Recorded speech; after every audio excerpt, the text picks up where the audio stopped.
Yeah, so what I've seen so far in the games, and it's kind of been recurring in seasons 1 and 2, is there's a limitation in the game maker possibilities, or at least the what they're allowing to be in a season to show overall function of the game maker. Because if you play games during like a game jam where creators create, for Walking Dead was an example. If you create something for Walking Dead, there was shooting mechanics in those games.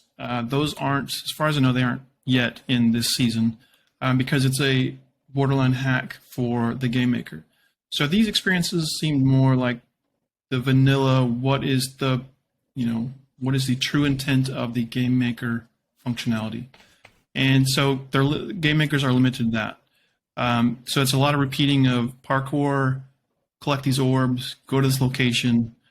So the ones that, for me, that stand out the most in terms of ones I enjoy are the single player ones where there's an interesting story, and they aren't strictly button mashing, because that's one of the things with this game maker is like you can get caught up with a wave of enemies and you're just clicking a button, and it's not that fun. It's not that interesting.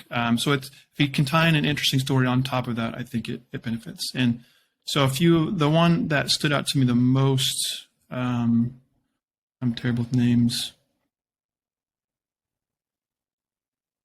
The Quest of Triloga Sky Rune Arena. That was the one that I enjoyed the most, where it was a linear story, which my favorite games are linear and first-person shooter. I like competitive, and I like just tell me where to go. I know a lot of people are open world. Uncharted 2 is my game. So okay. Yeah, that's my all-time favorite. It felt like when I was playing that, it felt like an Indiana Jones movie, and that I'm contributing to. So I like those kind of experiences.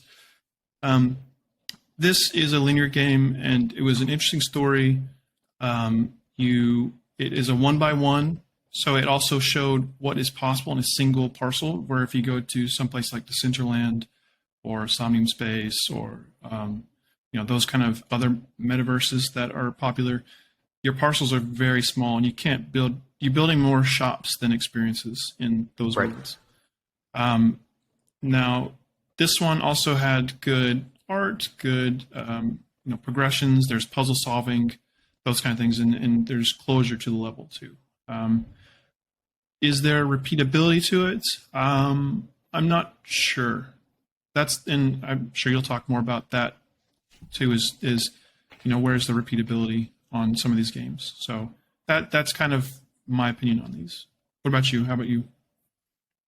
Yeah, so I didn't play Alpha Season 1, and I think I played very little of Alpha Season 2. So the Alpha Season 3 is like the first one that I actually dug into, and I played every single one. I at least gave every single one a try.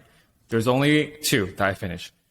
So my thought is there are requirements right now that like we are, it's like a pre-announcement, right? Like now that we're funded by Sandbox, like we understand what the requirements are per alpha season. And so, yes, like creators are very limited to what they can do, and they have to fit in those requirements. So, it's a tough task for the game makers, for sure. So like you said, a lot of the game jams, they show a lot of different creativity with shooting mechanics, right? But, we know like there are workarounds, and you can't, really use workarounds, in production, especially when you're building for brands like Atari and The Walking Dead. So that's why we don't see those in alpha season.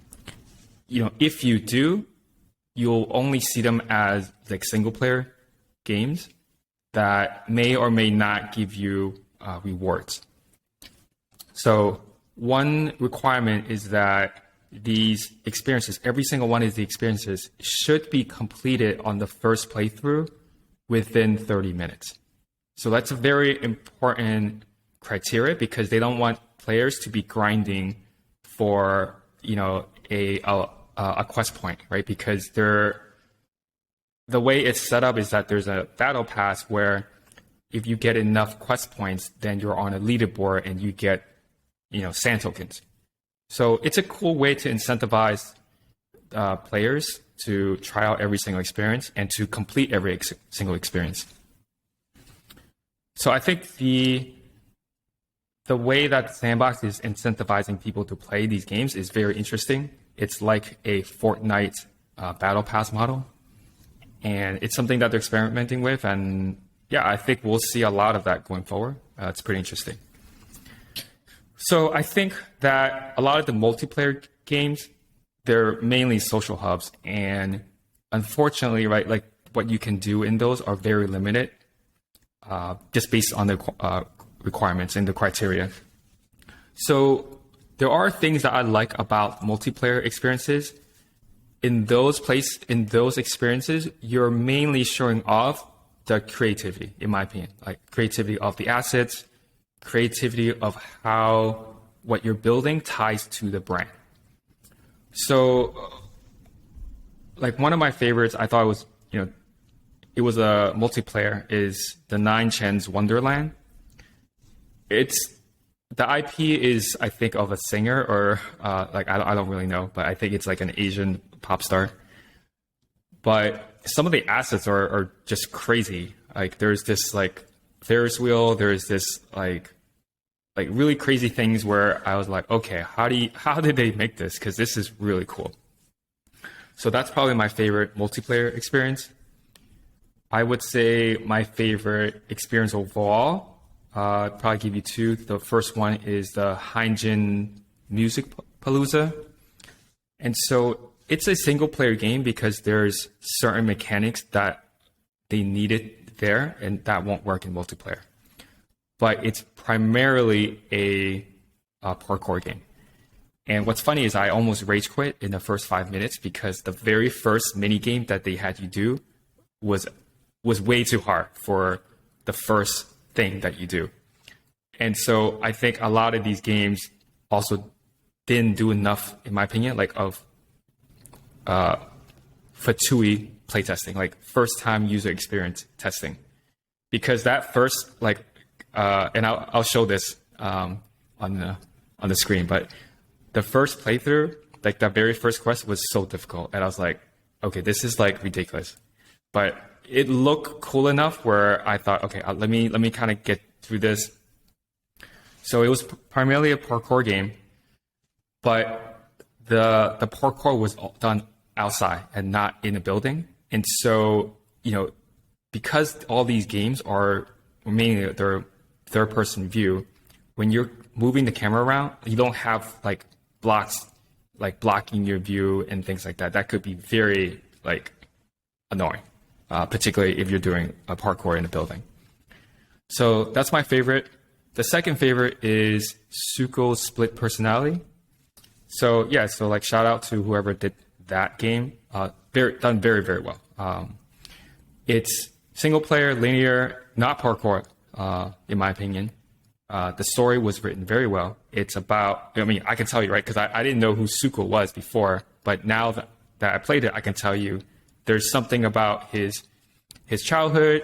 There's something about like his split personality. I know that's like, it's written in, right? It's about him. So what I thought was really cool that they did is there was one point where after you complete a quest, you automatically get teleported to the next quest without even going through the map. So that made the game flow much easier for the player and not having to like find the quest. So that's what I've seen a lot of these games is like you get the quest and then you have to like go through like to the other side of the map and you're like, okay, like this is a waste of my time. Like I'm gonna quit. So I did that a lot of times. Hey everyone, this is Jack and thanks for watching this clip from Hello Player One.